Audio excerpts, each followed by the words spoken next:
Creating conversations that you can share forward. Arrow.net, ARROE.net. We are unplugged and totally uncut with Marcus Bridgewater. I'm doing fantastic. How are you today? Absolutely fantastic. I think we can relate on several different levels when it comes to plants and vegetation, because I'm sitting here in this beautiful Andrew Jackson State Park doing this show next to a lake with these animals and everything, and it's like, oh my God, I'm going to be talking with Marcus. Awesome. Happy to hear that, man. Oh my God, the way that you make the connection in how to grow, which plants speak to you most is so in touch with where a lot of people need to put their steps walking forward, because plants really do speak to us, but we got to figure out how we're going to listen to them. I agree, and a lot of that I think comes with being kind, patient, and positive with ourselves first. And then that will yield us slowing down to actually feel the inspiration between us and our plant companions. You know, I'm such a tree hugger. We planted 1,700 trees inside our forest in South Charlotte. And the thing is that those trees, I mean, if I'm not hugging that tree every day, I feel like I'm missing out on an opportunity with a child. But and how did you personally go through that method of realizing that there is a connection to nature? It came from putting my hands in soil repeatedly, and watching things grow, watching them come back to life, watching things I thought were dead show signs of life. It came from putting my feet on the ground and from smelling and touching plants and having that process engage a part of my being that I think would have been neglected otherwise. That's so funny that you bring that up, because growing up in the state of Montana, we had big gardens and things like that. I found great pleasure in eating potatoes fresh from the dirt. I didn't care if there was soil in my mouth. There was a connection between me and that dirt. I think that I have felt the same way grabbing oranges off of the tree, straight from the tree, and you wipe it on your shirt and might get some grime on you, but it tastes delicious, and there's a kind of connection between you and this thing that is alive, that's nourishing you, that is profound in a way.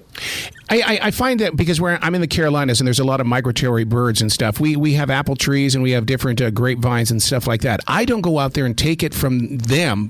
Basically, for the migratory birds, I leave it for them, and it's amazing how they have learned to react to that. I'm not surprised by that. You know, in a lot of spaces, the wildlife is thriving off of the places that we've left alone, and we've grown things just for the wildlife. They thrive off of that because in a lot of ways, in other parts of the world, we as humans have spread out and started to neglect them. So I think anywhere where we're providing for them is kind of an oasis of sorts. The subtitle of the book is Mature Your Garden, Nurture Yourself. That in itself, hopefully when people, because they love to judge a book by its cover, that message right there is going to say, oh, I need to get inside these pages. I hope so. Drawing the connection between life and yourself, I think, is something that is really important.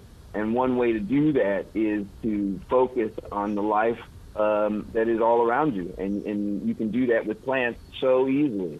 So I'm really hopeful that it also does the same thing, makes them want to pick it up. You write about flowers. Now, flowers to me is that I would rather give a living flower to somebody than a cut rose. I mean, am I just being weird by saying, let's don't do that? Because a cut rose lasts, 4 or 5 days? Right. And the flower will, if you give someone a proper plant that is flowering, it's very different. It may not flower forever, but it's likely to flower again. And that, to me, has so much more reward to it than what we've been doing, which is just cutting things for the temporary sake. I think that's fostered a kind of incentive to chase reward and not necessarily appreciate the process that brought about the reward to begin with. Oh my God, you're so right about that, because we have a apple tree out in the front yard, and that's been with us for 25 plus years. And in the fall and winter, that tree looks so like evil, like it comes from a scary movie. But in this time when it's spring in the Carolinas, I mean, the blossoms and the scent of the apples and stuff like that, you can't give up on the ugliness. No, you can't. You can't. Nature has a way of showing that things are temporary and things are constantly changing. It's usually us as people who have cast a judgment that seems to be long-lasting.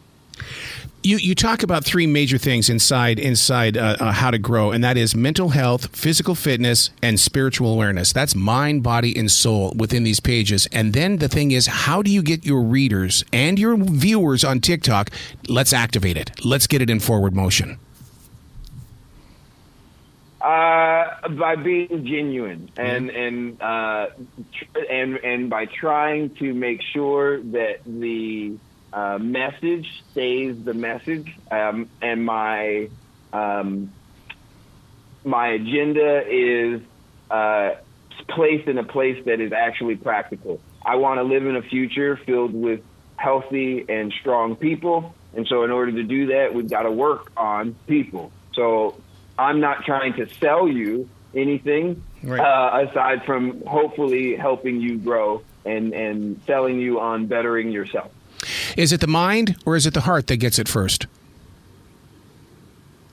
Oh, I think it's different for everyone. Yeah. For some people, it's the thought that struck them, and for other people, it was the smile and the genuineness of love that I was sharing. They had I've had people send different messages so that I can say I know it's been both. And some people have been like, man, you caught me there with the thought at the end, and I had to watch again. And some other people are like, oh, man, I actually had to turn my sound on because I didn't know what you were saying, but I wanted to find out. Wow, that's interesting that you say thought, because I was doing some research the other day, and the research was based on when does a thought become what you think becomes what you write. And the body actually receives the message 10 seconds before your thoughts even materialize. So the thought is so important. Mm-hmm. It is such a critical element. The more that we are in control, so to say, of our thoughts, I think the more we are in control of ourselves. Doesn't that require a daily discipline, which, you know, some people accept your daily discipline. Other people go, no, I want you to go back to being the bad self you were. Right. That's very true. And it's hard to practice hobbies, habits, and routines that cultivate that. But I encourage people to find a community that is encouraging you to better yourself, not encouraging you to go back to those ideals or routines that everyone knew. And don't you think that, I mean, I think what I love about your book, How to Grow, is the fact that this is not going into the bathroom mirror and looking at yourself in the mirror. Do something in the soil, like you said, and watch it grow. And if you're going to have some judgment, there it is right there in front of you, that plant. That plant is alive because you planted the seed. Absolutely. And in doing so, you are taking agency and applying the agency, and it goes from just being a thought and a theory to an actual application that you can study and feel and learn from. What led you to TikTok? What was that first step? Because, you know, some people go, I don't know, man, this social media stuff, I don't know. I was one of those people, and I had to listen to my community. That's why I talked about community so much. Community challenges you. A former student and good friend came to me and was like, hey, man, you got to put yourself on TikTok. And I said, why would I ever put myself on a calendar app? How is that going to be helpful? and he's like, it's not a calendar app, and literally gave me a presentation on what it was.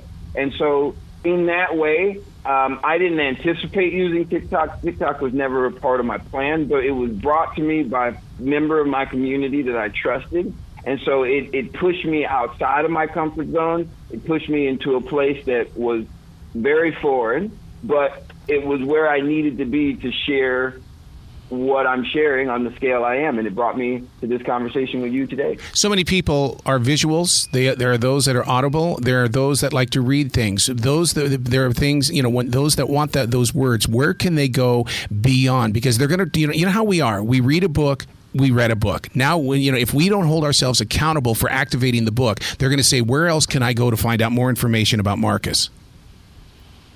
Oh, well, you can find information about Marcus all over the place. You can find me on TikTok at Garden Marcus, Instagram, Garden_Marcus. You can find me at gardenmarcus.com, and you can find my company website, choiceforward.com, and you can find the book, How to Grow, wherever books are sold. And on all those spaces, you'll learn a lot more about me, a lot more about the philosophy, and hopefully what we share together, which is life, and how I've been using that to grow. I want to see the research on this 25, 30 years from now, because you have got the strength of Julia Cameron in the way that The Artist's Way changed a lot of creative minds. And I really think that this book right here is going to be one of those books. Oh, shucks. Well, that is an honor and very high praise. Thank you so much, sir. Please come back to this show anytime in the future, sir. The door is always going to be open for you. Please utilize the tool. You got it. Will do. I'm going to take you up on that. Please do. The door is always open. You be brilliant today, okay, sir? All right. And you do the same. Thank you, sir.